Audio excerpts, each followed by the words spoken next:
Permisi Bu, kami mau mengajukan beberapa pertanyaan untuk Ibu. Pertanyaan pertama itu, biasanya kalau beli barang dari grosir dicatat atau diingat aja? Dicatat kalau pertanyaannya banyak. Tergantung belanja kita, kalau banyak kan harus dicatat. Kalau takut ada yang kurang, ada yang lebih dia ngasih barangnya, jadi kita bisa ulang ke sana untuk periksa. Oh ya, biar nggak bolak-balik gitu ya Bu. Bolak-balikan. Kalau kita bolak-balik kan ada catatannya, kalau ini kurangnya barangnya, kalau ini lebih barangnya gitu. Kalau ada catatannya enak. Baik, untuk pertanyaan selanjutnya, kalau barang udah terjual, ada catatannya juga atau langsung aja? Langsung aja. Oh langsung aja, berarti nggak usah dicatat satu-satu gitu ya Bu? Nggak usah. Tergantung banyak dari... banyak orang belanja ya. Oke, pertanyaan ketiga, gimana caranya biar barang nggak numpuk atau sampai kadaluarsa? Kita nyetok barangnya yang laris tempat kita aja, barang-barang apa importnya, Indomie, susu yang laris tempat kita itu yang kita stok berarti supaya tidak mengakibatkan spaghetti. Berarti barang-barang terkenal aja Bu? Iya, IG. yang aman-aman aja. Pertanyaan selanjutnya, pernah nggak barang di toko hilang atau nggak ketahuan kemana? Pernah, karena di sini kan ada anak kecil, orang besar belanjanya belakangan karena kasirnya sendiri, jadi kadang-kadang kita kan keliru yang mana yang dibayar ya padahal nggak dibayar. Dan juga biasanya anak-anak kalau misalnya ngambil Sering. bisa nggak bilang juga. Ya, ambil nggak bayar langsung bawa pergi. Nggih. Pertanyaan selanjutnya, sering nggak stok di catatan beda sama yang ada di rak? Pernah. Misal stoknya ada 10 Ya. tapi di rak tiba-tiba ada 5. Iya benar, sering kayak gitu. Iya. Jadi kita cek ulang.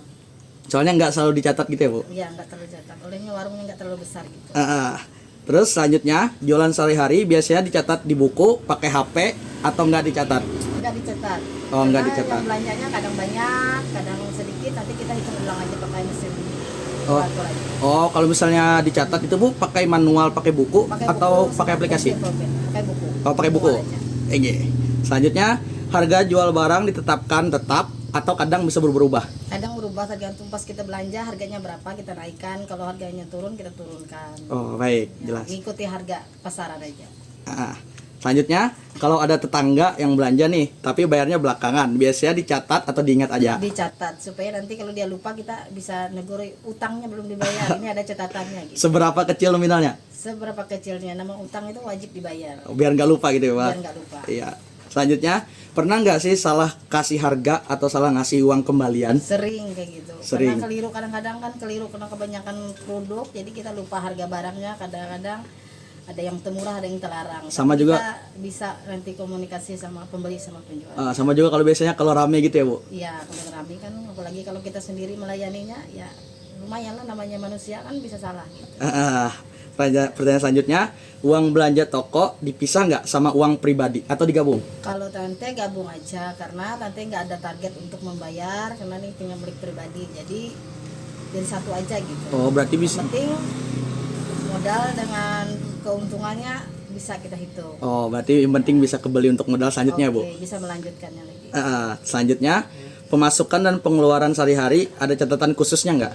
Kalau itu saya tidak catatan, tapi saya sistem ingat gitu. Oh bisa iya. per harinya sekitar berapa minimalnya, nanti harus ditabung sekian. Gitu. Berarti kayak semaunya aja nyatetnya gitu ya Bu?